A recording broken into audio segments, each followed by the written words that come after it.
What's up, everybody? It's been a minute, but we're back. The C2 Sports Podcast. I'm your host, Cole, along with my co-host, Carter White. We are back, baby. Let's go. Feels good. Feels good. We're currently in the car. That's how committed we are to getting back to this thing.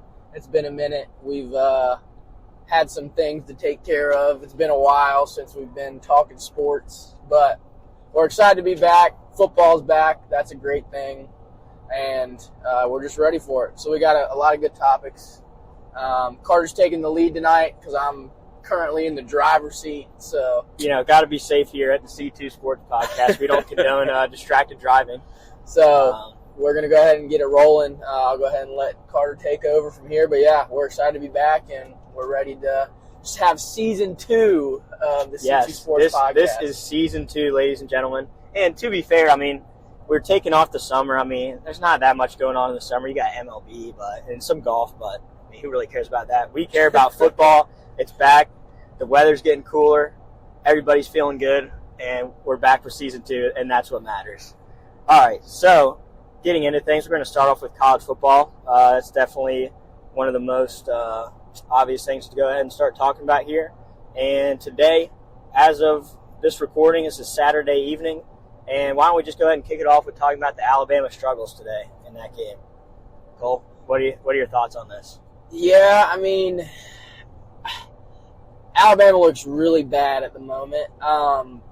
Definitely doesn't look like a Nick Saban coach team. Normally a Nick Saban coach team is going to roll into South Florida, roll them over, and then roll out of town. It's going to – and normally that's how it goes. Normally that would be a 40-point blowout, and they get on the road and go home, and that's that. But that wasn't the case today. They struggled. It was a tie game until the fourth quarter. They ended up winning by 2 touchdowns. One was a trash time touchdown. So really, it was really only like a touchdown win. I don't know. It's just very concerning also the quarterback situation. You had Milroe who – yes, hasn't looked great, but did lose to a Texas team who I think could possibly in the college football playoff. And we'll get to that a little bit later. Yeah. So to his credit, I think that Texas team is very good, and I do believe Texas is back. I know they say it every year, but I think they're pretty legit this year. Which, can't say it because we're going to jinx it. We know it happened last time that they said it. But I agree with you on that one. And just to add to your point, like you said, Alabama is normally the type of disciplined team that when they play these teams that are definitely worse than them, they do not play down to that level of competition. Yeah. We've seen other teams in the past. I'm not going to name names, but there's teams that have reputations for playing up and playing down. Alabama normally, they don't have to play up because they are the team that gets played up too. And when they go and play these teams that are below them, they normally go in there, take care of business. Nick Saban's mad because they won by 40 and not 50, and they call it a day. Yeah. So definitely not used to what we're seeing with Alabama, in addition to, like you were saying, the quarterback situation, which normally we see Alabama, they've got their guy, they keep him for the whole year through thick and thin no matter what happens. And seeing Alabama already now use 3 quarterbacks this season is, I don't know. I don't know what's going on. Nobody's used to seeing it. I'm sure Alabama fans are less than pleased to see that as well. From what I know, Alabama fans are not happy. And, this just means that, well, the real question I don't know what's going to happen is, is Alabama going to even be a contender this season? Are they going to fall apart in the SEC? Or are they going to be like 3-4 loss team and just... Yeah, and if that happens... Is Nick Saban going to retire? Well, that's the thing. It's becoming to that point. And then we're only through 3 games, but it's coming to that point where what is going to happen? Because, like I said, you had Milroe, who was solid. I say solid. He really wasn't great, but he wasn't he wasn't terrible. He wasn't as bad as let's bring in the backup, and when he doesn't play good, let's bring in the third string. Oh, and that's what they brought in. Buckner, I believe, is his name. They brought him in the transfer from, I think he's from Notre Dame. He comes in and he goes 5 of 14 for 34 yards. That's pitiful. And so then they bench him and bring in the other guy, Ty Simpson, in, and it's just and all this happening while Milroe's sitting there watching. You're like, I played better than this. Right. We were sitting there watching the game, and you're like, he's got to be just itching to get in right now. Because, how can you just be seeing this, and you're in a position that you could step up and help your team I mean, maybe even they're in a position where they could have lost that game. Well, it's just something You know? that is very, like I was saying, unlike Saban, because now you roll into next week when you start SEC play, which I think they're at Ole Miss next week, which is a tough game.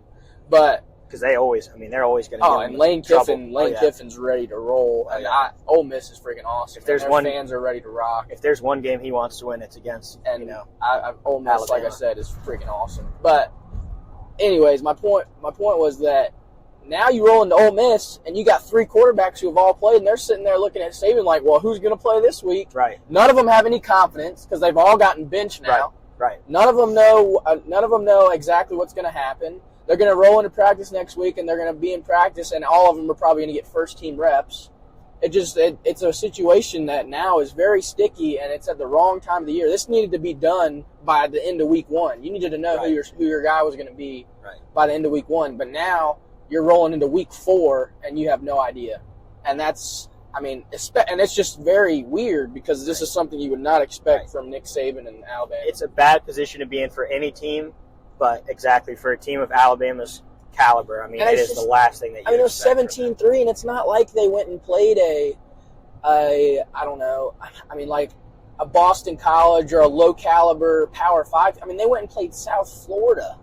And South Florida made some bank to play them too, probably. And they went to South Florida, and so they went to South Florida thinking like this is going to be an easy one, but I mean they were challenged, and I don't know. It's scary for me. Like, I mean, in all honesty, I'm not a huge Bama guy, so seeing them struggle is kind of funny, but at the same time, I'm in the same boat. At the same time, it's like just really weird. Like this. I mean, since we were kids, Alabama's been Alabama. Oh, yeah. I mean, there's a reason why me and you both dislike them. Yeah. You know, we're not going to spread biases here on the C2 Sports Pod, but, I mean, it's just true. It's because they've been so good our whole lives. And, every year. You know, you're used to seeing them being so good, so, I mean, that's why you dislike them. They beat your favorite teams and all that. But moving on to kind of the flip side of things with Alabama looking like a very shaky start to the year, we're going to flip things. We're going to go to the other coast, and we're going to be looking at Colorado in prime time. Is prime time the real deal, Cole? I'm just going to open with that question. Well, they already have more wins than they had last year, so he's doing something right. He's beaten a Nebraska team that's always Nebraska. I mean, yes, that's a good win. I mean, they are a Power 5 school, but Nebraska is Nebraska. And then he's beaten, I think, who's a solid TCU team, well-coached. Sonny Dykes is a great coach. And they did lose a lot, but let's not forget where they were just 1 year ago. Yeah. Today. Just a few they lost months a ago lot of from players, today. but they were in the college football championship. Right. So they beat the TCU team. And, I mean, Shedeur and Travis Hunter, I mean, legit. Baggage, baby. That's that Louis Vuitton luggage. Legit 1 and 2 Heisman candidates, in my opinion, at this point in the season. They are absolutely cooking. They're doing some insane stuff. They play tonight in about an hour at Colorado State, which I think is going to be a good game, but I think they're going to take care of business. I think they're 22.5-point favorites. It's up there. I mean, like I said, you at the beginning of the season, they were, I think, 17-point underdogs against TCU, right? I don't know what that exact line was to fact check you on I think they were underdogs. I'm pretty positive they were big underdogs against TCU. The point is how much the script has been flipped in just a very short amount of time. Yeah. And that's the Coach Prime effect right there. And then just the whole them in social media and all that, and them blowing up online is, I mean, there's a lot of buzz. Yeah, there's a lot of buzz, and I think it's becoming it's getting to the point where it's really good for them. But if they start to turn around and go the other way and start losing some games, it could really hurt them too. It's going to come down to how disciplined has Coach Prime made that team, and are they going to be able to continue to just keep their heads down, and keep grinding and keep doing, putting in the work the way they have to get to this point, and not let that social media and that fame start to get their head, Yeah. Because you do see that happen from time to time when a team gets really high expectations. They start to kind of ease off the gas. They think they've made it there, and then they face a tough game, and then they go and lose it because they didn't prepare like how they should have. Yeah, them going to the Big 12 next year, I think, is going to be a lot of fun. They put up points. Obviously, we've seen that. That's what the Big 12 does. They put up points. They're a really good fit for the Big 12.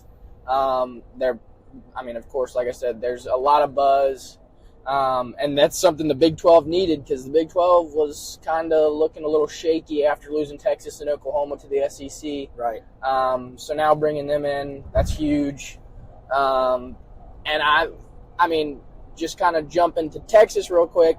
After Texas was going to the SEC, I was like, oh, man, like they're in trouble. They didn't look good. But I thought the same thing. After beating Bama, Texas looks legit. And they got Quinn Ewers, who's a great quarterback in my opinion. He can throw that thing. He was slinging that thing against Alabama. He's looked really good. That was impressive. And the thing is, like, they have Arch Manning sitting in the right behind them, ready to roll. Right. And, we've seen Arch Manning. He's legit. And we know the genetics that he possesses. And the people, he's got some pretty good uncles. So I think the Big 12's in good hands with Colorado coming in. I think Colorado is legit. I don't know how legit quite yet. We need to see a little bit more. I'm really excited for that Oregon-Colorado game in a few weeks. But yeah, I think they're legit. What's your opinion on it? I think they're the real deal, man. I think the primetime effect is a real thing. I think that he brought in whatever luggage he needed. I think he's a really good coach. He obviously knows a lot about ball because he played for so long. And I think that lost a few toes in the process. He did lose some toes in the process, and he still struggles with it to this day from what I hear. But, I think he has good coaching philosophies, the things that he does with the patches on the jerseys with the, L for leader and the D. What is the D for? Dog. For dog. Travis Hunter and one other guy. And there's some certified dogs, let me tell you what. And Shedeur and another guy are leaders. Right. And, it's definitely non-traditional. You're used to seeing the captain's patch on there.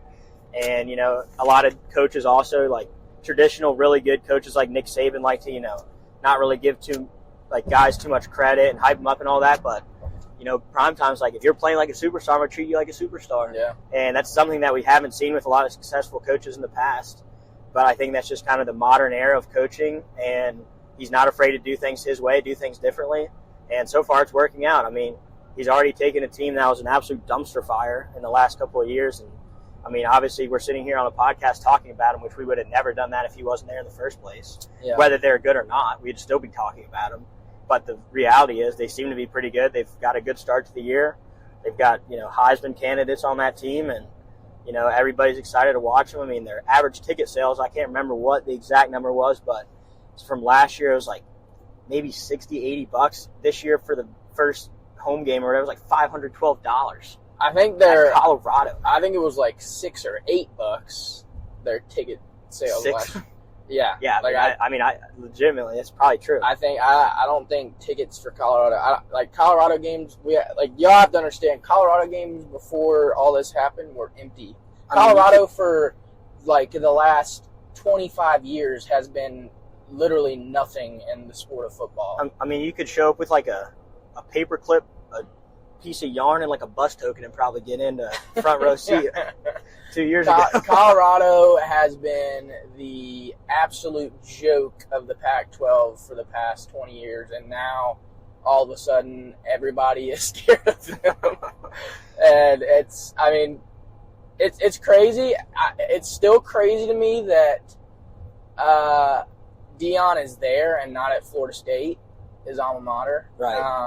And I know that Florida State loves Mike Norvell, but I still it amazes me that they didn't go and get Deion when they had the chance. Even though Florida State seems to be having success of their own, whatever they've chosen to do. Obviously that's working too. It's just very surprising to me that either Florida State or some other bigger Power 5 You're surprised school. that he didn't go to some bigger school. Absolutely. I think the Colorado AD said that they didn't even have the money to pay him when they first hired him. The money that they guaranteed him, they said that we will make that money. We're not worried about it because they knew how much he was going to bring to that school. That's whoever their financial guy was clearly right because what we're seeing already. So yeah, I'd say it's pretty prime time. So, like you were saying with Colorado, going to be moving to the Big 12, talking about how good of a fit they are. Let's just segue that into what's going on with the Pac-12, man. everybody is jumping ship. I mean, what is there, like 2 teams left that haven't committed to going to another conference within the next year? Oregon State and Washington State are all that's left. I mean, that's just insane. I mean, what are your opinions on, all these teams, not only just the Pac-12 kind of disintegrating, even though as of this recording, plus or minus, they have 8 teams that are in the top 25 ranked right now. Yeah. In the AP poll. I mean, that seems like a conference that's having a lot of success, which it seems like a weird time to kind of disband. But what are your thoughts on, the current state of them on the Pac-12 and like how they're going about this, disbanding? And what are your thoughts on where all these teams are deciding to go as far as geographically?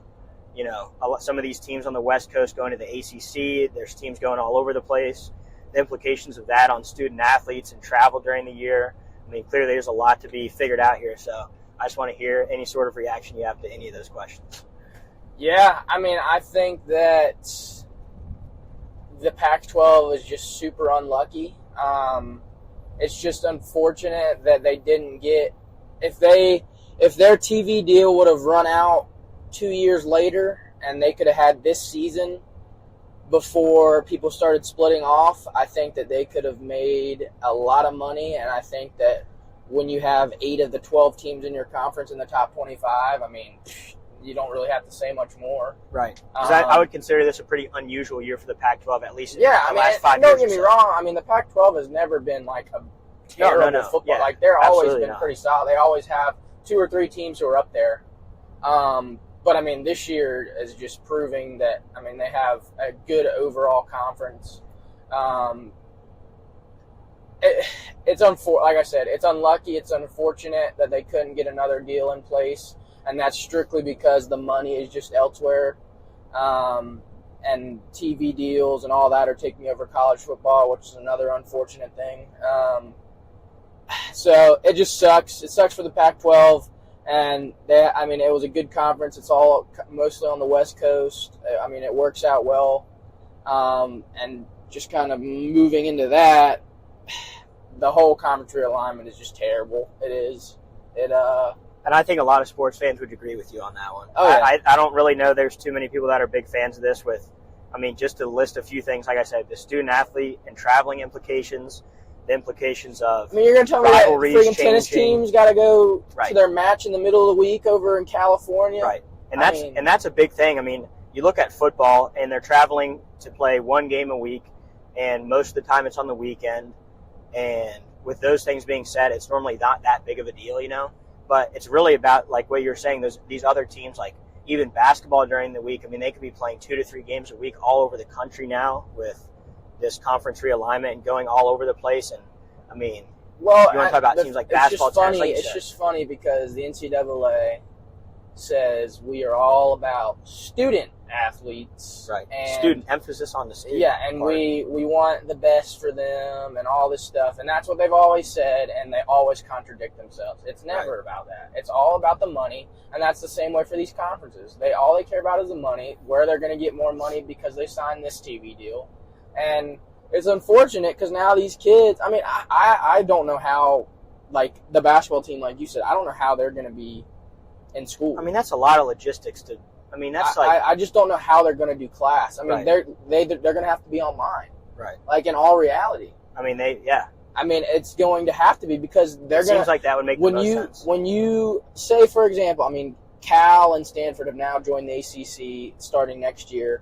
You have, say, NC State, for example. NC State plays at Cal on a Tuesday night in basketball. Right. Okay. Well, you're going to fly over on Monday because you're going to have Tuesday in their gym to get some warm-ups in, get shots up. You're not going to fly. You're not going to fly. Time adjustment. You're not going to fly over the same day. Right. So you got like you said, 3-hour time adjustment. So you're going to get there on a Monday. You're going to warm up on a Tuesday morning. You're going to play Tuesday night, and then they're going to have these kids. They always do this. They're going to have the kids fly out right after that. So then you're going to fly out after the game, and you're going to get home about 6 a.m. the next morning. Right. So now you're absolutely exhausted, jet lag. Yeah. You name it. And you think these kids are going to roll into class? So they already missed class on Monday. Right. They missed class on Tuesday, and now you're expecting them to go into class on Wednesday, absolutely exhausted, and no one's going to go into class on Wednesday. And then Thursday they're going to Miami. Yeah. And then Sunday they're going to Syracuse. I mean, you know what I'm saying? I mean, it's just all over the place. Exactly. And it's there's no way that they're able to go to in-person classes. It's going to have to be online. I mean, that's, like you said, that's a very good point. I mean, now you're talking about you're maybe attending like 25% of classes in person. And baseball team plays a series the whole weekend. Right. So you can they can kiss their weekends or whatever goodbye. And not to mention, when you're not at games, you're also at practice, you're at workouts, you're at film study, you're at, I mean, the list goes on and on. Yeah. And everybody always talks about, the reason for NIL is because they have a job and they put in all this time and make all this money for the school. Well, yeah, they do have a massive time commitment, and making the travel to the games take all this extra time because of this conference realignment is certainly not going to help. It's going to, in fact, make it much worse. Yeah. So maybe they will have some special online programs that they have to get put together for the student athletes. And I don't know, like you said, emphasis on student. Well, these decisions don't make much, but another point you brought up, and this is a good point, not just in sports, but in life in general. If something ever doesn't make sense to you, just follow the money. And all of a sudden it'll be extremely clear. I mean, it works for anything. Yeah. Sports are a good example when, we see stuff like conference realignment, we see stuff like NIL, whatever. But just in general, in life, if something doesn't make sense, follow the money. I promise you're going to get to the root cause of whatever's going on. So, well, what do you think about the teams going to the different conferences? So, like the ACC, for example, they're getting Cal, Stanford, and SMU. So, is that beneficial to us? Right. I mean, I think Texas and Oklahoma going to the SEC could be beneficial for them. Yeah, I think especially so with the state of Texas football right now, and Texas basketball is good last year. Somewhat expanding west like that, right? And it's not that crazy. They didn't reach out to California, right? It's not geographically, it's not that crazy. Yeah. But as far as you're talking about teams, let's just go through the rundown. We got Cal, Stanford, SMU joining the ACC. We got Oregon, Washington, UCLA, and USC joining the Big Ten. We got Arizona, Arizona State, Colorado, and Utah joining the Big 12. That's basically the gist of what's going on right now. But yeah, I mean, for something like the ACC, I don't really know how it's going to impact it. My initial thoughts is neutral to negative. I don't really see much of a benefit. Yeah. I mean, we've already outlined problems with the student athletes, but if you're just talking about just schools and sports in general, I mean, none of those schools are offering any sort of insane competition compared to what's already existing in the ACC for big sports. Well, there's just a lot, for me, there's a lot more options that we could have went and gotten. That make a little more sense. For example, one that comes to mind that I think would have been huge for the ACC is UConn. Football, not great, but they just won a national title in basketball. Right. And women's basketball every year has been great. Just historically amazing. I mean, other sports, they're pretty solid. I mean, baseball is there all right. Like I said, football's coming around. They've never been great at football, but they just played us to a tight game. 10 points in that season opener. That's one that's always been on my mind. Memphis is another one. Just teams like that are somewhat still towards the East Coast, your Atlantic Coast, I should say. Sure, yeah. If we even want to, nowadays the name. I don't even know. It doesn't need to be changed. You gonna call it a Pac-2 now? I mean, I don't. It's really dumb in my opinion, but I don't think Cal does us any good. Cal has completely fallen to a crap university. Sorry, Ben Finley. I think Stanford is okay in my opinion. They're in the past a great athletic school. Right. They're always solid. So good academic school. Yeah, good academic school too. Very good academic So I think that can come around. SMU, I was a little what in the world? That one didn't make much sense to me. I guess their jerseys are sweet. They always got some pretty freaking sweet jerseys. They did. We'll give them that. Their athletic programs aren't bad. Their baseball, football, basketball is always pretty solid. But does it do us any good? Not really. Now you just have freaking Boston College got to go to Texas on a Tuesday night. Yeah. I agree. I don't know. And then as far as for the Big Ten, I think those are good pickups for the Big Ten. all four of those teams, especially in football, are pretty good. So it really seems like AC's getting the short end of the stick here. And that's what happened. We picked them last, Right. which We were the last ones to the dance. and I'm disappointed in our Wolfpack because we were the turn vote, the swing vote that Right. allowed them in. So I guess we just got nervous and thought that the ACC was going to fall apart. I don't know. You know what, Cole? Follow the money, man. I'm telling you, just follow the money. Yeah, It that's makes what we more did. sense. Whether or not the fans are going to like it, whether or not it's good for the conference, to be determined. But financially, I'm sure there's all sorts of insane benefits, or else they wouldn't be doing it, obviously. So, on the topic of financials in college sports, while we're at it, transfer portal and NIL, that's been a big topic lately within the last year or so since NIL has, started to become a thing. You have anything outstanding that you'd like to mention on any of those topics? I mean, some people say it's ruining college football and other college sports in general. Yeah, What? I just think that some of the rules in place haven't actually been upheld, while some are being created on the go. The NCAA, no clue at all. I mean, that's what it stands for. There's the acronym right there. Yeah. So it's really, it's their fault. It's not these students' fault. It's not the school's fault. I mean, for example, the whole Carolina thing with Tez Walker, the wide receiver transfer.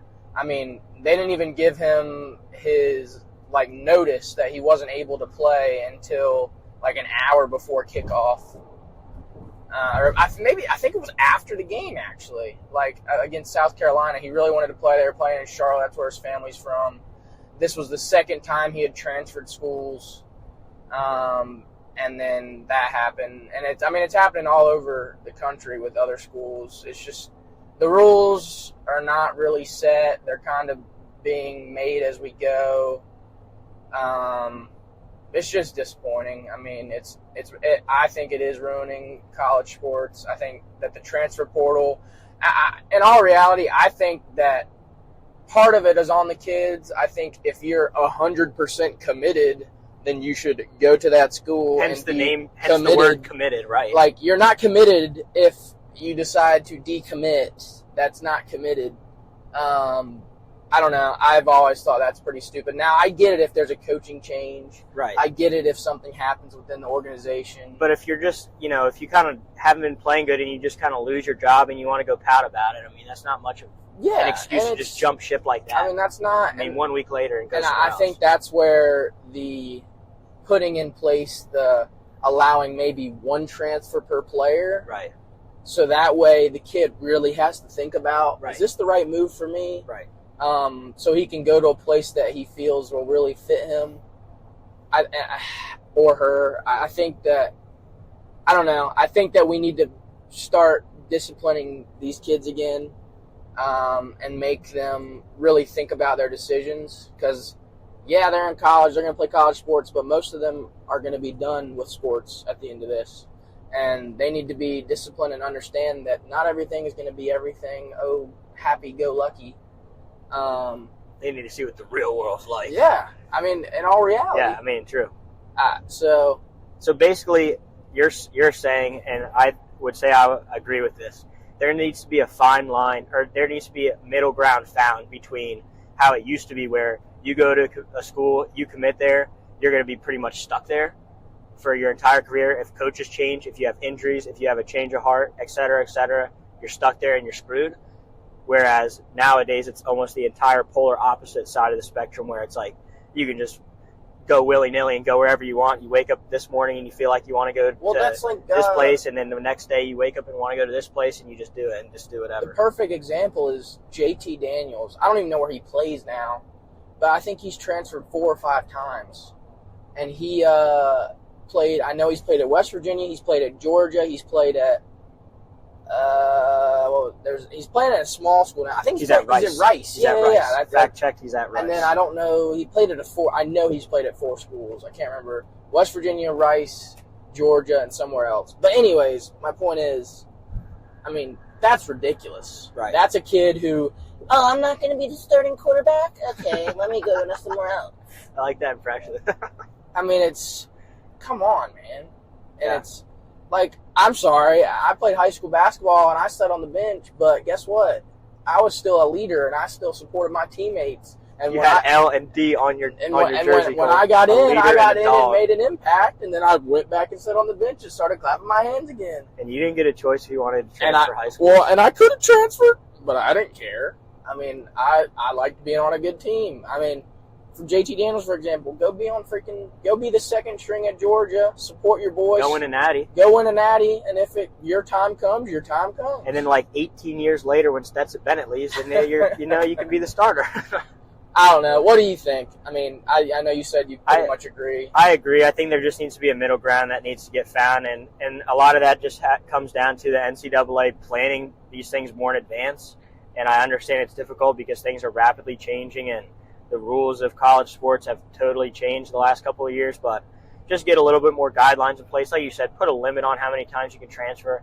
Make some sort of different rules where you can get exceptions where you can go where you want to if you're not happy or there's coaching changes or there's a legitimate reason, but not just to the point where it is now where it's all willy-nilly, go wherever you want to and, have absolutely no loyalty to any sort of college and they have no clue whether they're going to retain you or not, Yeah. unless you're 100% happy. So I just think a middle ground needs to get found there. As far as NIL, I mean, I've always been a pretty big fan of NIL. I mean, like we have mentioned on other podcasts and earlier even today, I mean, the kids make so much money. I mean, Shedeur Sanders is bringing so much money to Colorado University, So it's like it's only fair that he does get to see some sort of compensation. And how we were talking about, it's a full-time job between, now they're getting me traveling even more and film and practice and all that. I mean, they do deserve compensation. Yeah. And so I think we're definitely on the side of NIL and not too much of a problem with that. We established what we were going to say about the transfer portal for today. Yeah. And that's going to lead us into our last topic covering college football today, which would be a extremely, way too early, overreactions, underreactions, you name it, college football playoffs prediction for this year. 4 teams. What are our thoughts right now? As it stands, the rankings for college football right now go Georgia, Michigan, Florida State, Texas. So those would be your top 4. And then it goes USC, Ohio State, Penn State, Washington, Notre Dame, Alabama, Tennessee. The list goes on from there. What are your thoughts on, way too early? If somebody had a gun to your head, who's going to be in the college football playoff? Name out 4 teams. Who would you say right now? It's tough this year, man. I mean, college football this year, there's not that team. I mean, yeah, Georgia's Georgia. And we saw Georgia struggle today, Yeah. like we said earlier. I mean, I had South Carolina covering, and they did. I mean, then Georgia in the first half looked rough. But I think your number 1 team in the college football playoff is going to be Georgia. I mean, I think they're going to go undefeated. Think they're going to three-peat? I don't know. I thought we were just picking our playoff, not the winner. Too much pressure. Okay. We'll get to that one in a few weeks, I guess. I think they're going to be the number 1 team at the end of the year going into the playoff. I think that the number 2 team is going to be the winner of the Big Ten, whether that's Michigan, Penn State, or Ohio State. I don't know yet, but it's going to be one of those 3. I think it could be Penn State. Underdog. I think Penn State's pretty good. Nittany Lions. I don't think it'll be Ohio State. I think it's going to be really Michigan or Penn State. Go see a whiteout game in that stadium, man. That's quite a sight. Saquon Barkley. 3, I think, is going to be... I think it's going to be Florida State because I think Florida State's going to go undefeated just because the ACC... Well, I don't know. ACC's so wide open. But also, I think 3 and 4. I think 3 and 4 is going to be Florida State and Texas. I don't know where, but I think that's with how Clemson has started the year, which normally that's going to be if you want to come out of the ACC, that's the team you're going to have to run through. But this year, it just doesn't seem like that big of a challenge. I think Florida State plays Clemson either next week or the week after. So we're probably about to find out. And I think that and I don't think Clemson's going to do anything. I think Clemson's going to lose another 2 or 3 games before the end of the year, and I think the teams that Florida State's really got to worry about are like a trap game against I don't really know what their schedule is this year, but if they play Pitt, I think that could be a game, and maybe like an away game against a team like that. I mean, like we saw today, they beat Boston College by 2, so Who do they got on their schedule? They got Clemson, Virginia Tech, Syracuse, Duke. Oh, no way Duke pulls off two big wins Florida this year. State? Let me see. Is Florida here. State the lower team? Yeah, it is. Yeah, it is. So it would be at Florida. So They at least got that working for them. I don't know. That could end up being a really good game. Duke, I've liked Duke this year, man. I think everybody was extremely shocked. No, yeah. But they could certainly ruin some teams' chances to make the playoff. Yeah. Or just ruin a whole season. And then outside looking in, I think that the winner of the Pac-12 is right there. I think that you got Colorado, Oregon. Coach Prime. That would be something else. I think Colorado, Oregon, and Washington looks freaking phenomenal. Freaking Penix, that guy might win the Heisman. He's legit. That's their quarterback. I don't know. What do you think? I mean, I'm kind of agreeing with you right now. Just looking at the top four right now, I mean, it's really hard. I mean, it just sounds like such a casual take, but it's hard to say that it couldn't be an extremely realistic scenario looking at these top four in Georgia, Michigan, Florida State, and Texas to make the college football playoff. Personally, my team that I would take as like maybe the 1 seed would be Texas. I mean, after watching that game against Alabama, even though, clearly with today's game against South Florida, it doesn't seem like they're the Alabama that we've all, grown to expect to see. But I just think the way that team looked, I mean, Alabama still got insane athletes. They got a lot of talent. They're coached well.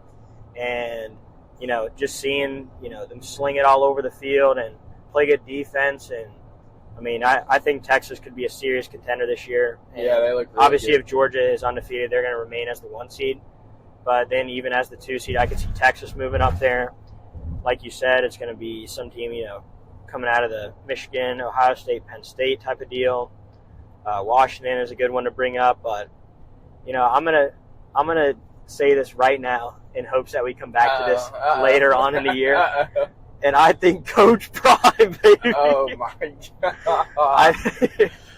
I think with a few losses to some other teams, and then Colorado just cruises on through the year with some quality wins, and they go undefeated, man. That would be... If that happens... Dude, if that would be one of the craziest things ever. The script writers of college football just absolutely writing straight heat right now. If they put Colorado to make that happen. And, I could see it happening. And I'm just going to say it right now. And if it totally misses, no harm, no foul. If it absolutely hits and they do it, we're going to come back to this podcast. I'm going to look like a genius. So I'm going to just say that as my sleeper pick.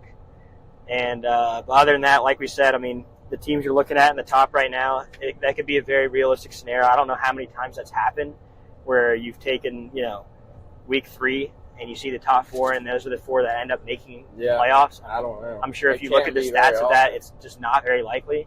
But there's a first time for everything. And like you said, maybe you have a team like Washington, maybe you have a team like Penn State mix in there, and then you got Georgia and Texas, something like that could be pretty realistic too. It's just so hard with college football nowadays because it's all so even with the transfer portal and NIL and all that. Right. That, yeah, it's just really hard. And, the last couple of years, you got your dynasties with Alabama and Clemson. They're just not there this year. Yeah. So it's weird. You have to try to look to new teams to say who's going to be the ones that are going to be at the top of the, rankings at the come the playoff time. Exactly. So, yeah, I mean, that's really all we got on the docket for college football today. Is there anything else you'd like to add to that? Or that was a long segment. That was that. We're looking at the 38-minute mark right now. Yeah, that was But that's good. Look, we've taken all these months off, so we ought to come back with a lot of content. There's no excuse to not make this an 18-hour episode or something like that, or just be doing it through the night. But all right, well, I'd say that about wraps up for college football. And now moving on to NFL. And I'd say how we do this, we're just going to go through the matchups coming up this week and we're just going to, give our 2 cents on them and maybe a couple other things come up regarding players or fantasy or some teams that we like so far, sometimes some teams we don't like so far, and we'll just kind of go about it that way. Once again, shout out to Sleeper. That's what we're going to use here. They got a lot of really good shout out statistics in there. Sleeper, shout out Prize Picks. I mean, they really call 919 or whatever the gambling number is if you need gambling help. It'll be in the description down below for legal purposes. But both those apps, Sleeper especially, man. Sleeper's just whoever designed Sleeper for fantasy, I mean, it just makes things awesome. Not only for fantasy. I mean, I'm going through here in the game preview. We can see every game coming up. We can see the stats for every team. We can see, their fantasy implications, plays, percentages, all sorts of crazy stuff. Yeah. So Sleeper's awesome, man. let's see. First game, starting off with the 1 o'clock slate. We got I guess we could talk about, too, we got the Thursday night game that's already come and gone. Yeah, we could do a little recap And of that. That Thursday night game was an Eagles victory, 34-28 over the Minnesota Vikings. And that was a game that we saw, a lot of crazy things. We saw a first quarter that was just, if anybody was watching that was some garbage time football. They were fumbling every other play, turnovers. Both teams looked horrible. Obviously, the competitiveness and everything kicked in later with, how high scoring it ended up being. Just to give you a quick run through in the stats, Kirk Cousins, played a phenomenal game stats-wise. They obviously didn't get the job done. They fall to 0-2 to start the year. I feel like that's Kirk always Cousins, how it goes for Kirk. Kirk Cousins, 364-4, though. Absolutely tore it up. As far as the running game is concerned with the Vikings, Madison, he had a tough time.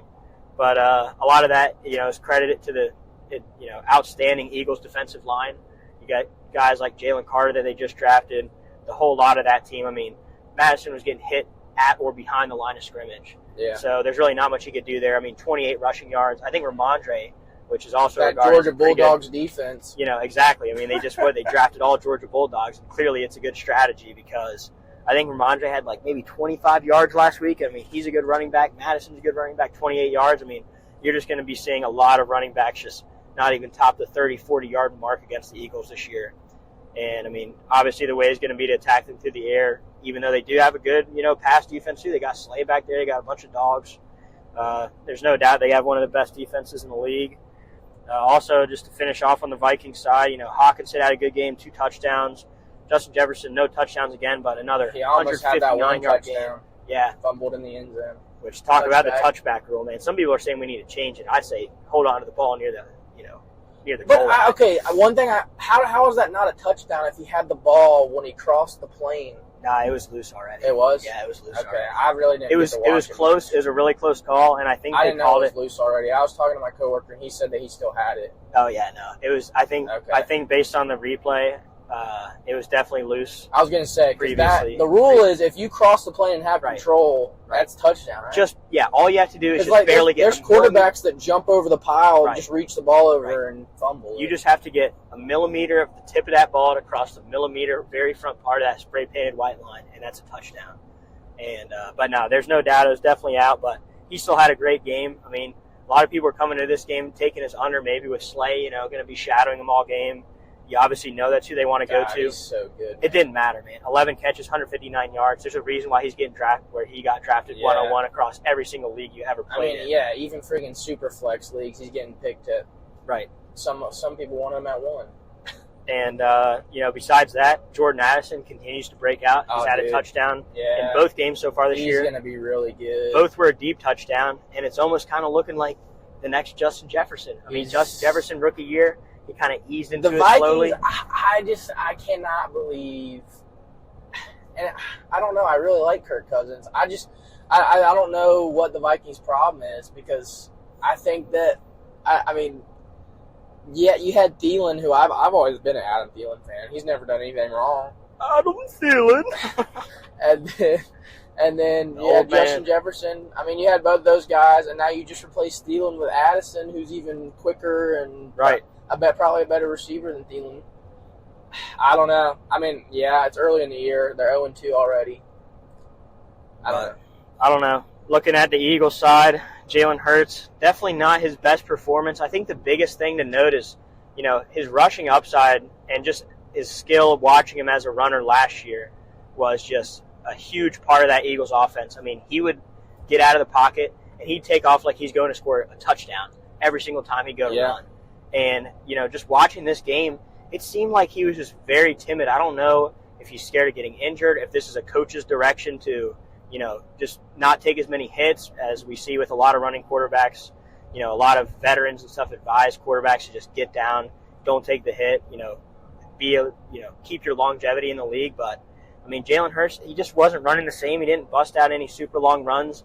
He looked timid and he looked kind of slow and just, I don't know. It was weird to see that. I don't know if he's maybe dealing with an injury that's not been reported, but that's just something to keep an eye on moving forward. He still did end up with a pretty good day at fantasy, 25 points in standard scoring. He had 2 touchdowns because They got down to the inches yard line, and everybody knows what's coming. The quarterback sneak, and you're absolutely never going to stop it. It doesn't matter with Jalen Hurts. And so, yeah, he still got 2 rushing touchdowns.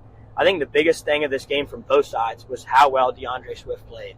Yeah. I mean, he had 1 touch in week 1. Gainwell goes down. He's out for this game. And not only did DeAndre Swift get a ton of work, he had 28 carries. He also had 175 yards on those 28 carries and a touchdown, a little bit of receiving work, 3 catches for 6 yards. Nothing crazy there, but they didn't need it. What's the deal with Rashad Penny? Dude, Rashad Penny. I can't believe they haven't just dropped him yet. I think watching him, and I don't want to compare Jalen Hurts or Rashad Penny, but Jalen Hurts or Rashad Penny? Yeah, I don't want to compare them either. They're completely different positions. I'm just saying, visually watching Jalen Hurts, how I was talking about kind of how he just didn't really look that good of a runner. Rashad Penny, for having his career, he's obviously had a lot of injuries, but when he's been healthy, he's looked like a dominant runner. Yeah. He was on the Seahawks. Yeah, when he was healthy, yeah. And I don't know what's happened, but I mean, this game he looked horrible.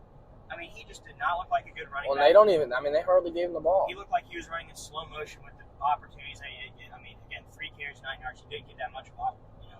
Well, yeah, but there's a reasoning for that. Like you said, Right. He looks terrible. He didn't look good. I don't know what's going on with Rashad Penny, but there was talk before the season. I told you that. Right. The people they were talking about that he might not even make Right. the 53-man roster because he looked so bad in camp. Whatever they were seeing in camp, clearly whoever was watching this game had to have seen as well because he didn't look that good. But I mean, even you had Boston Scott go out there and take 5 carries for 40 yards before he got hurt. And they didn't talk about that on the broadcast. I had no clue. Boston Scott got a ton of work before halftime. Didn't see him all second half. He didn't mention on the broadcast, but turns out he did have a concussion. That's why he didn't come back into the game. But he even looked good out there. And I don't know. I mean, the biggest headline, I'd say DeAndre Swift. I mean, we haven't seen a game from him like that in a long time. He's obviously dealt with his own injuries, but when he was on the lines, I mean, he was really known as like a pass catching running back. That was his thing. He'd come in and catch passes. But I mean, not only did his stat line obviously show absolute dominance, he looked good. Yeah. I mean, he was looking quick. He was patient. When he found, he's sitting there waiting, chopping his feet, waiting for the hole. When he found the hole, he hit it. Absolutely took off. And I mean, he looked like a just absolute stud running back. It's gonna be interesting to see what happens. They have so many running backs. I mean, Gainwell, him, Penny, and Boston Scott. And Hurts, technically. Yeah, and Hurts. He also gets a lot of rushing work too. So, it's going to be interesting to see what happens. And then you got friggin' A.J. Brown and Devontae. That's just not even fair. No, and with how good their defense is, it doesn't seem like it's even fair how good the Eagles should be and how good they look on paper. But it's going to be something to monitor. Is it going to be a 50-50 split with Swift and Gainwell when he comes back? Was this performance enough to win Swift the absolute one-role, workhorse role? We'll see. To be determined. But I'd say that's enough for that game. Let's just go through kind of quickly through all the rest of the games coming up this week. So that was a Thursday night game. Let's just start with the 1 o'clock slate. All right, we're doing a pick and then a little bit of overview. Let's just do a pick and an overview, and then maybe a thing or two about a player if you have something to say or about the team. All right. Kind of leave it open to discussion. We got the Packers at the Falcons, 1 o'clock game. What do you think here? Packers. Packers win. Jordan Love's going to play pretty well, I think, again. Desmond Ridder looks terrible. Not much else. I wouldn't start any Falcons receivers. I'd start Bijan, of course. I'd start him and Algier. Algier as well? Yeah, I'd start either of them. I would not start any receivers. Wouldn't start Pitts. Wouldn't start Drake London until he proves something. Like I said, I think Ridder looks terrible. As far as the Packers, I think Aaron Jones and Christian Watson are still questionable. Yeah, right now. Last I heard, Aaron Jones was doubtful. Yeah, he missed practice on Friday, so that doesn't look good for him. Christian Watson, I don't know. He had a limited practice Friday, so also questionable. But so, I mean, start A.J. Dillon. And you got Doubs. Yeah. Startable. Yeah. How about Musgrave, the tight end? Potentially startable. It depends on what you got on your roster. Depends on what you got. Now, I would start like Laporta over him. Rookie I'd start or somebody like that. Right. Somebody of that kind of like, not the top of the top tight ends, but you still kind of put him below that, fringe mid-tier. tight end 1, tight end 2 Yeah. type of range. I think he's going to be good, but I don't know. It's just still early for a rookie. I'm right there with you on that one as far as the start. I mean, even though I just said start Laporta, but Laporta's obviously he proved last week he was. A different situation. Yeah. Yeah, I mean, I agree. I think the Packers are going to take this one down, even on the road. I think it's pretty close. They might be like 1.5 point road favorites right now. The last time I checked, but I don't know. I don't know really what they see in the Falcons. I mean, yeah, they beat the Panthers, but I mean, Jordan Love. I'm a Packers fan. I'm biased, but everything that was coming out of preseason training camp, all that, and was saying that he was going to be better than people expected.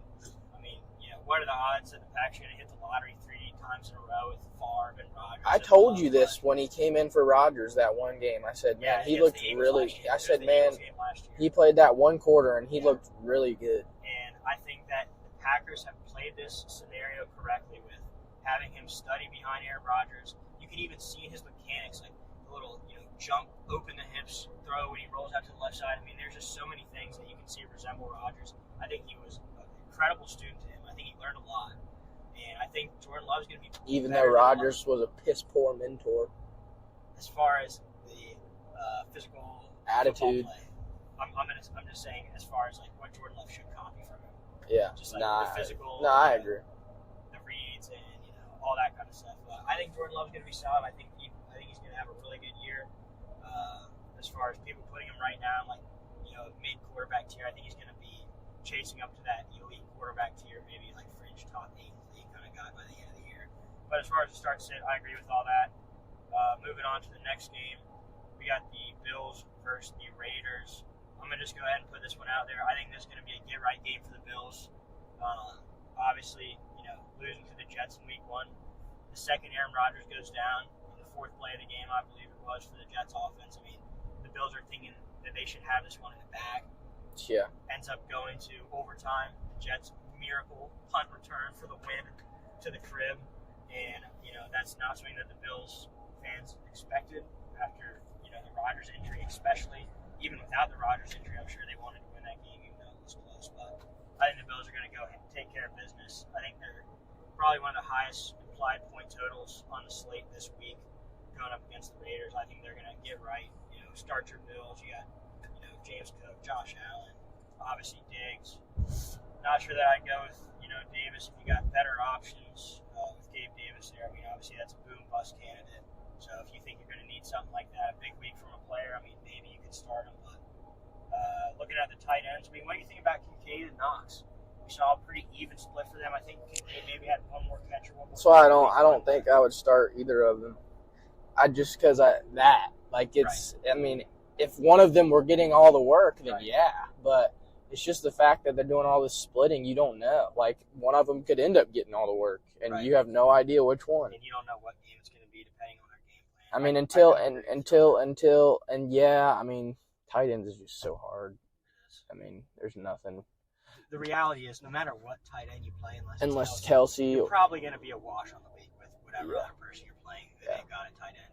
You're probably going to go, it's not going to make that big of a 3 difference. to 8 point range unless they end up having 2 touchdowns or something crazy like that. Yeah. I mean, Hunter Henry was tight end 1 last week. Yeah. And tight end 2 was, Hayden Hurst. I think it was Hayden Hurst. So, I mean, those are your 2 top guys, and which nobody would have ever thought after week 1. So. And then just, flipping to the other side of the ball, I mean, Garoppolo, you're not going to really play him unless you're really desperate for a quarterback. I mean, Josh Jacobs. Kobe Myers is out, so Devontae Adams is getting targets. Going to be absolutely in on that one.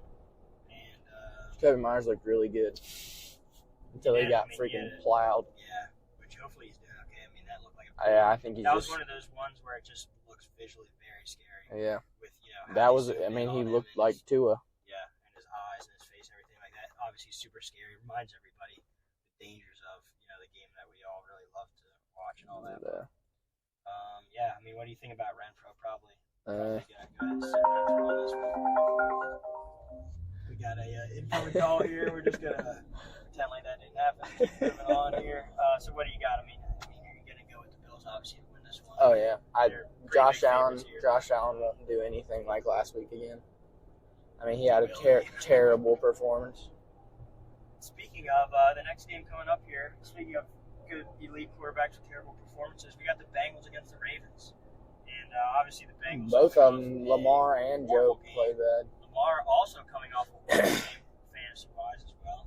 I mean, Joe Burrow had like 3 last week. I think Lamar made like 6 or 7 points. T. Higgins with the goose against the obviously extremely good. Oh, dude, he's gonna have a huge week. You think so? I mean, I agree. I mean, I think we could definitely see a huge, just like the Bills. I think we could see a get right game for the Bengals here. But I mean, going up against the Ravens, I mean, you got a divisional rival here.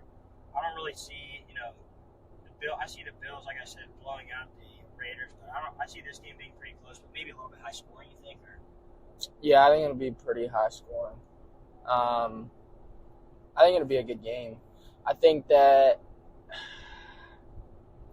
Joe has a good game. I think Lamar has a good game. I think you should start Zay Flowers. I know I am. Yeah, I mean, he had 13.2 last week. I mean, and he had 10 targets. Wow, I didn't know he had 10 targets. Yeah. That's huge. I think you should start Zay Flowers. There could be the potential. Let me see what the latest update on Mark Andrews is. Questionable. If Mark Andrews is out, Zay Flowers is It looks like, I'm no injury start. expert here, but Mark Andrews, let's see, full participant in practice on Friday. Officially questionable still for week 2, but looking like he'll probably at least get some limited workload. I think even with Mark Andrews in, I'm willing to start Zay Flowers. That's probably where I'd end it for the Ravens receivers. Yeah. I don't know that I'd go too much down with I wouldn't start Odell. Bateman or anything like that. I think Mark Andrews, obviously, if he plays, you're going to start him. Like we mentioned at the tight end position, you're not going to have a better option than that because you're not going to have Andrews and Kelsey. So you're looking at Andrews, Zay Flowers, Lamar Jackson. I mean, what are you willing to do with the running back situation right now with the J.K. Dobbins injury? I mean, it's kind of TBD on Gus Edwards. And, I mean, if you had Dobbins and you picked one of them up, I say, I feel like you got to start him. Right. Because I'm sure you're starting Dobbins. Right. And it's kind of a coin flip as to which one's going to be maybe the one that ends up with the touchdown, ends up with the most serviceable fantasy week. I mean, you'd like to think maybe Gus Edwards with his size would be the one that get the goal line work. Would you start like one of them over? Because Eckler's out this week. I think he's going to be out. Right. Would you start like one of them over Joshua Kelly? That's kind of that's pretty close to where I draw the line. I would personally. I know Josh Kelly with obviously how good he played last week, even with Eckler in and out of the game. I just think he's got a tough matchup against the Titans this week. I think the Chargers are going to be really pass focused, and God, that's such a tough call. I mean, Kelly's in such a good role with Eckler being out this week, but I'd probably still go Kelly over one of these guys. Yeah, it'd be a really close call for me. I think Kelly. A lot of people are really big on him just with his opportunity with Eckler being out this week. I think he's not going to have as big of a game as people are thinking. Just with the matchup against the Titans and the game script, it's going to lead to a lot of passing for the Chargers. But I mean, one of these guys, whoever gets the touchdown, is going to be pretty good for this week for fantasy. Yeah. Moving to the Bengals side of things, I think it's pretty obvious. I mean, Burrow, Mixon, Chase, Higgins. I need Mixon to freaking do something. I mean, I think that's. I think any Bengals player needs to do something. Right. I mean, I think they will. I don't think you're going to see something like what happened last week. And I think as far as the Bengals are concerned, it's pretty clear cut about who you're starting in second year. I don't really know that you're going to go too far deep into. I mean, maybe you're looking at the tight end position, Irv Smith. I mean, nothing too crazy last week, but the offense wasn't doing anything last week anyway. So I mean, if they run up the score a little bit, I'm sure he'll get his little portion of the pie. I mean, I'm sure he'll maybe get 5-6 targets, 4 catches maybe for 20, 30, 40, 50 yards maybe at that. So I mean, again, at the tight end position, it's kind of a wash. Yeah. You might have probably a better option than that, but if not, maybe you're willing to start him, maybe not. To be determined. Next game coming up here. This should be an interesting game. Seahawks versus Lions. Seahawks, man. Last year we stinks. saw this game going into an absolute shootout. It was good for everybody on both sides of the football for fantasy. But, like you mentioned, Seahawks offensive line unable to protect Geno Smith, still dealing with injuries, still dealing with personnel issues. You got Aiden Hutchinson on the defensive line for the Lions, which he's an absolute game wrecker. If in week 1, if the Chiefs' right tackle wasn't moving early and started way off the line on every dude was the second running freaking fullback. I mean, it was very questionable in the world of NFL on how he was able to line up so far off the line of scrimmage and getting these early jumps on every single play. Clearly, Aiden Hutchinson has that effect. And, I mean, I think he could be a really big game wrecker and disrupt the Seahawks this game, which I project the Lions to win this game. I project the Lions to get up early. The Seahawks are going to be in a game script that's going to denote a lot of passing for them. And with Geno Smith trying to get back there and, spread out the offense and launch a bunch of passes, and he's going to need time to do it back there. He's not going to be able to, get quick dumps and scramble out and do all that. And I think Aiden Hutchinson could be a huge game record for this game and a reason why the Seahawks can't get the offense going in a game that they're definitely going to need to pass a lot. Yeah. We said start Laporta. Well, it depends on who you got, but probably start Laporta. I'm pretty big on Laporta. I think depending on who you got, I think there's a lot of people that he's going to be your best option out there. Now, which out of all the receivers in this game, who do you start? I'm looking. Both teams. Like I said, I'm looking at the Seahawks potentially having an issue. I feel like you got to start DK. Getting passing, but I'm willing to start DK, Lockett. I'm willing to take a shot on Smith and Jigba. If you really are in that position, I'm not huge on that play this week, just because I'd rather see something and then make that the reason you're going to start him, rather than trying to. I'd start a Buccaneers wide receiver or something like that over there, like Godwin or Evans. I definitely would agree doing that. We'll get to that game later. I think Evans is potentially a really good play this week. I think my lines. I think Lockett's a tough one still. Yeah. I think that's the line. I think as far as the Lions, Amon-Ra, I think could have a huge game. I think he might be in a position to be wide receiver one this week. I don't know if there's another Lions wide receiver I'd start. Just looking at this depth chart here, I wouldn't really go any deeper than Amon-Ra, but I'd go ahead and start Montgomery, because that boy eating, boy. I would go ahead and definitely start Montgomery, start Gibbs. You're going with the whole backfield for the Lions on this one. Jared Goff, I think, is also in an excellent position this week. You're going to start your Lions. Like you said, DK, Lockett, I'm willing to get in there, but that's probably where I draw the line on that one. Not looking at the tight end situation there. And, Geno, gosh, that's a tough call. You probably, where you got Geno at, you might have another quarterback that's a better option, but if you got to, that's kind of a tough call, but you might have to just trust in Geno and really play. I'll just go ahead and say this. In one of my leagues, I have Geno and Anthony Richardson. And guess who I'm starting? Anthony Richardson. Yep. Okay. I actually don't hate that play on that one. And, clearly that's the... I think I actually dropped Geno. I dropped Geno and picked up... that's saying something. I think I dropped him and just got a skill player. And then again, just kind of to round things out, looking at the running back position for the Seahawks, you're going to start Kenneth Walker, even in a game that projects to be pass-heavy. Don't start any other one of their running backs. He's obviously in a position to still get a touchdown. Still, he's going to get a lot of work. He looked good week one. But I'm just saying we got 20.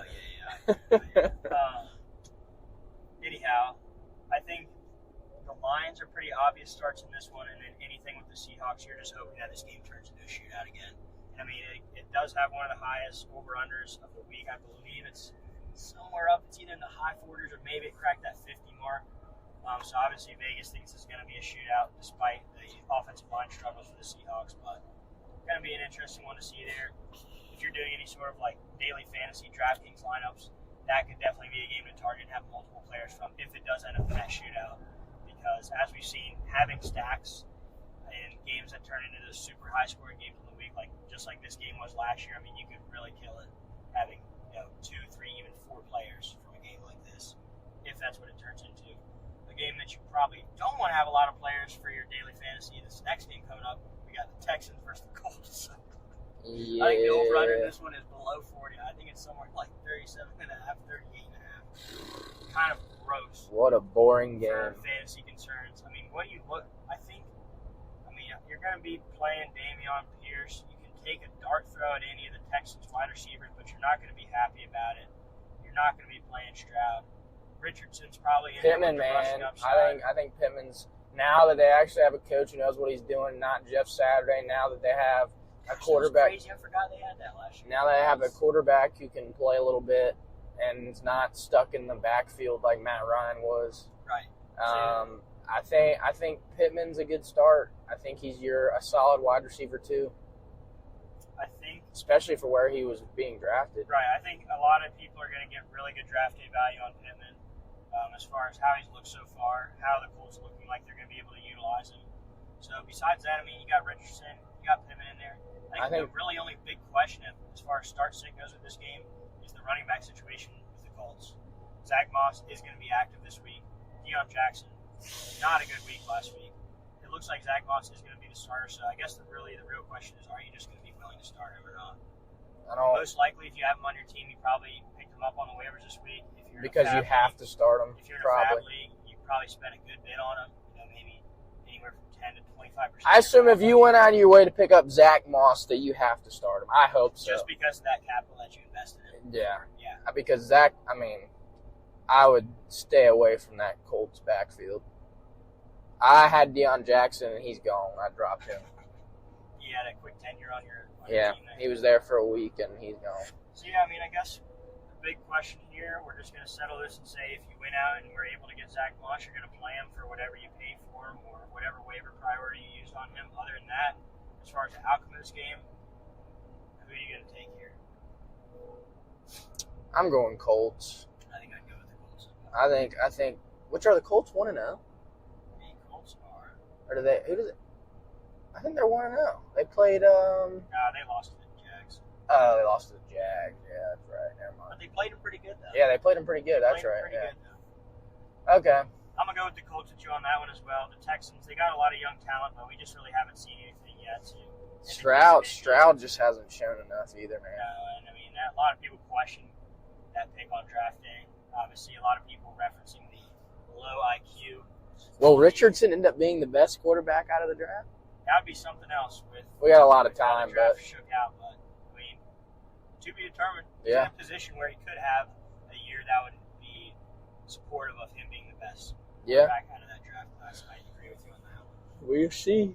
Moving on to the next game that I believe has the highest over-under of the week, and another one for your DraftKings lineup, daily fantasy, or just normal fantasy for that matter. You're going to want to target your players from this game. We got the Chiefs versus the Jaguars. What are we looking at here? As far as start-sit-wise, obviously Lawrence, Mahomes are in play. Etienne is in play. Ridley is a super good play. I'm even willing to go with Zay Jones is a good play. Yeah. Evan Ingram is a good play. Kelsey's a good play. I think the question comes into Kelsey is a great play. That boy is going to be looking for Kelsey after last week. Let's just see the latest injury report here. Travis Kelsey, knee, limited in practice all week. Officially listed as He's fine. He was twerking at practice. He's good. He's practice, he was kind of joking around. He just had a week off. He had to go visit Tay-Tay. He's fine. For all those who are not caught up to speed on the celebrity drama, there is rumors of Travis Kelsey and Taylor Swift. Dude, that would be wild. Potentially seeing each other, dating, friends, not sure what, to be determined. Yeah, I've heard of they're seeing each other, whatever you want to classify that as. It all started off with, apparently this is how it went. Which this we're talking about this, so we need more women viewers and listeners on the show. Because we are now expanding to drama, Swifties. So, we want everybody to understand that we are about this. If you guys want the Swiftie updates, you guys got to tune into the C2 Sports Pod. You got that is information that is unknown to many. So, again, elaborating on this, I think it all started off, I think Travis Kelsey, he was kind of making it outspoken about his feelings for Taylor Swift, and he went to a concert, wanted to give her a friendship bracelet, which, as the Swifties know, it's a big thing with their whole audience and fan base and all that. Was not able to give it to her at the game or at the concert for whatever reason. Somehow he obviously found a way to give her his number because the rumor has that they've been hanging out. A lot of conspiracy theories behind it with Taylor Swift and the Eagles, like she's trying to do some, elaborate plot behind, There's no way she's that big of an Eagles fan. That would probably be like the most legendary NFL conspiracy. That would be wild. If she's like trying to sabotage the Chiefs for the Eagles to get a Super Bowl. But I don't know. we can move back to the game. Yeah, we probably should move back to the football. We don't know enough about Tay-Tay to be talking about it that much. need its own segment in the description of this episode. Like 10 minutes talking about Taylor Swift. Maybe we need to bring in some local Swift Yeah, maybe Swiftie maybe we'll start having a little weekday special episode. Special guest. Anyhow, I think the big question to start sit here is primarily on the Chiefs side, looking at the receiver core, looking at the running backs. I mean, obviously the Chiefs, they're going to get theirs. They're going to have a lot of points. You never know, besides Kelsey, who is going to get the touchdown. I wouldn't start any receiver. And especially after last week, I don't know how Mahomes is not going to throw every single ball to Kelsey. I think after all the drops. I think you sit. I think Tony is going to be the receiver over the course of the year that you can play, but I don't think you play him until he proves that he has a game. Even though we were talking about this earlier, I think you're going to bench him on this one. I think he's going to burn you. I think he's going to have a decent game. I think he's going to get maybe like a touchdown, 50, 60 yards, couple catches. I think you're going to regret benching him this game, but it's just one of those things that he's got to earn his way into your starting lineup. Yeah. And you've got to just wait until he proves you wrong for a week, maybe even 2 weeks in a row. Yeah. Before, and make sure he's got that connection with Mahomes before you're willing to do that. And I agree with you on that one. I'm kind of taking the same approach to the running backs. Pacheco, obviously, he gets a lot of work. But dude, I've never ever understood the Pacheco hype. I mean, yeah, he's better than Hilaire. And he runs good. I mean, he does run good, but the Chiefs' offense is so spread out, man.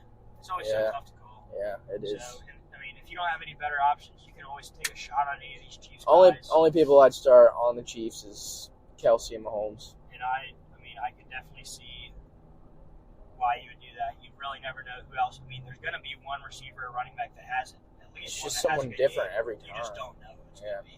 Is MBS going to get a deep touchdown? That's what I'm saying. Is Kadarius Toney going to randomly, do something? Rasheed Rice was the only one who looked capable last week, not dropping like 50% of the balls thrown his way. Golly. I mean, so you never know with the Chiefs. I think that about covers that. Besides, who we got in this one. I think if Kelsey plays, I think the Chiefs are going to get right this week. There's just no way they start 0-2. That's just the way I see it. Yeah. Even without Kelsey playing, I think they're going to find a way to get it. Nah, I think I agree. If the Chiefs, well, did they start 0-2 last year? They didn't start hot last year. I know that. I don't know what. I think they started like 1-3. I think it was maybe like an 0-1. They didn't start well. Yeah, I don't know if they start 0-2. I think I'm the same way. I got Chiefs. All right. I think that about covers it for that game. Moving on to maybe some less exciting games in the fantasy grand scheme of things, but we got the Bears, we got the Buccaneers. What are we thinking about this one? I'm just picking this game. This isn't even worth talking about. Bears freaking stink. I'm going Bucks. Baker at least plays hard. Baker Bucks. All right. I think I'm right there with you on the Baker Bucks call. That's one thing I will say, man. Baker freaking plays hard. He does. And his stats aren't always great, but he does go at it. As far as starters on the Bears, I mean, Herbert. I'd start Herbert. You'd start Herbert in the running back room. Okay, I can see that. Obviously, you're going to start Fields. Wide receivers, risky. I don't even know if I'd start DJ Moore this week. Dude, I mean, they're just not utilizing how I think they should utilize him. Yeah, that's for sure. And over to the Bucs side, I mean, you got Baker. I think Godwin and Evans are going to be good starts. I think Evans could have a really good week, man. Yeah. I think he's in a I think position either to of them have a could really be good. week. I think both of them could, they're going to see a lot of targets. I think Rashad White's terrible. I agree. I think I've never. People were saying that this guy is going to be legit. Like the Bucs, that's what they need. They let Leonard Fournette go because they had him. He's terrible. I think. Call me crazy. And part of this, shout out to the Fantasy Footballers podcast because they're a huge inspiration for us, and obviously get a lot of information from them. And one of the takes that podcast has is that Sean Tucker, who is an undrafted free agent because of I think he had some sort of heart issue, but basically he's medically cleared now, and for all the reps that people have seen, he's apparently looked way better, way more athletic, way better running back than Rashad White, and they're saying that he's going to work his way into the starting role, and I could definitely see a world where that happens. So I'm just going to second that take and go along with that. If you don't have any better option, I guess you could, but Rashad White not huge on him this week. Moving on to the Chargers Titans. My boy, bolt up. I think that the Chargers are going to take down this one. In Nashville. We wanted to go to this game. Yeah, that would have been an awesome game. That would have been awesome. Nashville's a great atmosphere for any of you guys who haven't gone yet. If you're of legal drinking age. Even if not, I mean, it's still an awesome city, but definitely. Yeah, you feel a little left out if you're not downtown 21. Broadway scene there is quite the place. So definitely highly recommend that. Chargers are going to win. While you're there, go see a Titans game while you're at it. Tannehill looks terrible. Dude, Tannehill did, man. He looked like he doesn't belong in the NFL anymore from what I saw. At what point are the Titans like, what are we doing with our quarterback room? I mean, they got Will Levis, who they just drafted. What are we doing with the quarterback room? And what are we doing when in week one, Tajay Spears gets more volume than Derrick Henry? Yeah. What are we doing about that? I mean, that is just absurd. That's what I'm curious if, like, the Derrick Henry era is over. Is he just way older than people give him credit for? Is it really all these years that he seemed indestructible and just give him like 30 carries every single game of the year, he's going to be fine? Is it just over? I mean, is his father time just caught up with Derrick Henry? I don't know. I mean, you still start him. Oh, of course, especially where you draft him at, you're definitely going to be starting him. Other starts, Herbert for sure. I'd start Joshua Kelly. I think he's going to have a pretty good game. You're looking down the line at what should be a big offensive game for the Chargers. You're looking at Herbert. You're looking at Kelly. I mean, Kelly will have the production he had last week or better. Keenan Allen, Mike Williams. I wouldn't start QJ. Leave QJ on the bench. He hasn't done anything yet. Yeah, I'd probably draw the line there after Keenan Allen, Mike Williams, with Josh Palmer as well there too. I don't know, man. If I'm somebody who's got people on the Titans, I'm looking at Derrick Henry, and that is it, man. I don't want to really start D-Hop this week. I don't want to be playing Tannehill. Obviously, you're probably not going to be playing him anyway. Yeah, I wouldn't start anybody but Derrick Henry on the Titans. I'm right there with you on that one. Chargers going to take down this game. Let's see how we got 1, 2, 3, 4, 5. Oh my gosh, 6, 7 games left. Oh, we might just have to hop into pick'ems. Let's see. Pick'ems and one player a game that you'd start. Giants Cardinals. I'm going to pick the Giants bounce back game, partially because the Cardinals stink, partially because the Giants are better than what they showed in week 1, and I think bounce back game for Saquon Barkley. I am going Giants also, and if you need a tight end, start Zach Ertz. Interesting. I like it. I like the deep play there. Niners, Rams, this is going to be a good game. I think the Niners just look so strong. Their defense, their offense, all around looks good. I think they're going to take this one down. I think the Rams might put up a little bit of more fight than people are expecting. Stafford looks good. And he did look really good in week 1. And I'm not sure about Puka. I think he might be questionable. He might not even play this week. I'm looking at Ayuk to have another big game, man. I think people need to give Ayuk his credit where credit's due. I mean, he's an incredible player. I think the Niners win also. I think Purdy struggles a little bit, but I think they win. And I think that, I don't know. I think they might win by a lot, actually. I don't know. Rams, like I said, Rams did look good last week, pretty good, but offense, but I don't know. That's a tough one. Start-wise, who would I start? How about this? Would you start Kyren Williams or Cam Akers? Or what do you think is going to be with that situation? That's a tough situation. I was really, really high on Cam Akers going into the year, but now it looks like they're back to square one with 22 him. carries for 29 yards. Oh, gosh, man, that is horrible. Yeah. Not as bad as, what's his name, who had 13 carries for 14 yards. Name's escaping me right now. I can't think of who it was, but I remember somebody had that. But anyways, I would stay away from that. Start Christian McCaffrey. Freezing cold takes here on the CT Sports Spot. We are almost at our destination. We are at 6% battery. We're going to knock the rest of these out. And for anybody who's listening now, an hour and 20 minutes in, we're tired, too. Glad you stuck with us for this long. Sorry if we haven't covered your favorite team's game yet, but we're going to have to be a little bit quick because it's about time here. Jets, Cowboys. Cowboys defense going to absolutely stifle Zach Wilson. I'm not excited to play Garrett Wilson this week. I'm not excited about any Jets players. Anybody want to trade for Garrett Wilson? that is a active reach out to anybody in the fantasy league. I was asking that as a personal question. On that. Yeah. No, yeah. I think Cowboys win I'm big. just start the Cowboys. I think they're going to win big. Their defense is so good. I think if Brandon Cooks plays, I think he's start of the week. Sneaky start of the week, Brandon Cooks. I like it. Opposite, not going to be getting tailed by Ahmad Sauce Gardner all game. Yep. Maybe he ends up with a lot more work if CD's getting clamped up. I like that play. I think there's some solid logic going behind that one. Then moving on to the Commanders versus the Broncos. Sorry if either one of these is your team, but this is a boring game, man. Fantasy, I don't even know if I'd sniff any of the Commanders. Commanders beat the Cardinals, right? Yeah, 20-16, I believe. I go Broncos. I think Broncos turned it around. I think that Broncos lost close, right? Or did they win? They they played the Raiders. And, they lost close. Raiders won. And I don't even know. I can't even they lost fairly close. The Raiders won though. I know that. I think Broncos win. I think it's a relatively close game. I think Russell has a good game. Russell actually looked pretty good last week. I think this is going to be a Russell bounce back here. I do too, and that's why his ADP this year was really low, and I really like that because I think he's gonna have a pretty good season. I think they bounce back, and I think that the start for that game.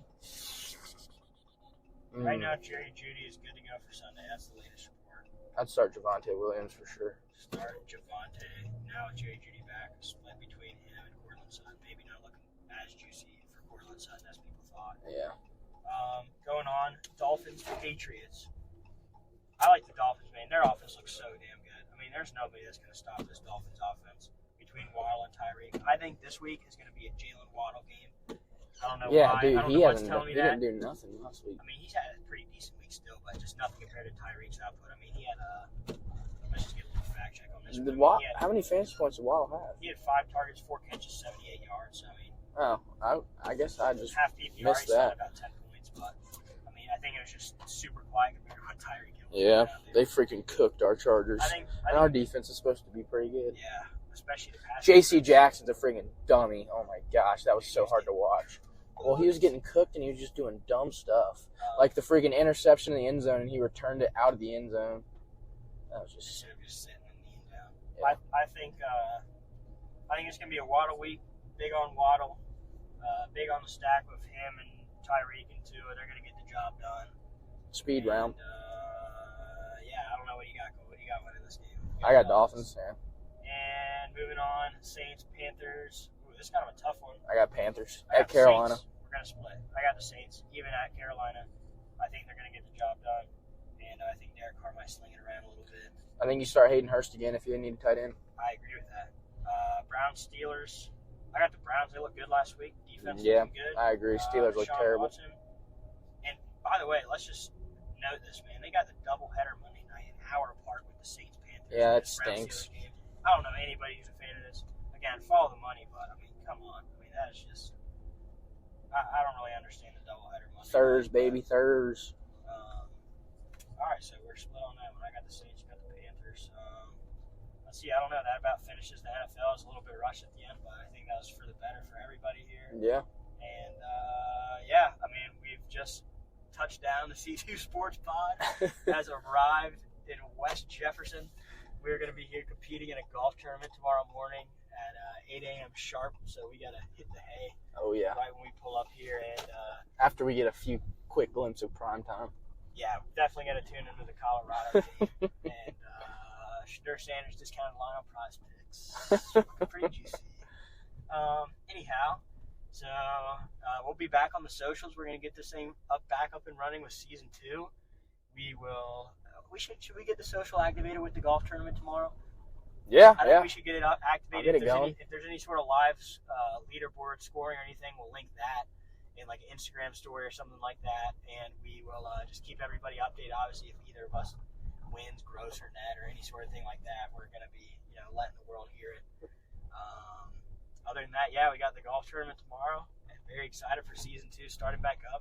We're gonna be a lot better than last time. We are, and we're starting at a better time right at the beginning of football season. Yeah. And that's what we really, that's one of the big things we like to cover. So, and now I'm not even getting any audio. So it looks like maybe our mics died. Good time for the mics to die. Good night, everybody. We appreciate you. And, yeah, we're going to get this uploaded so that we can get on to Season 2, Episode 2. All right. Peace out. Peace.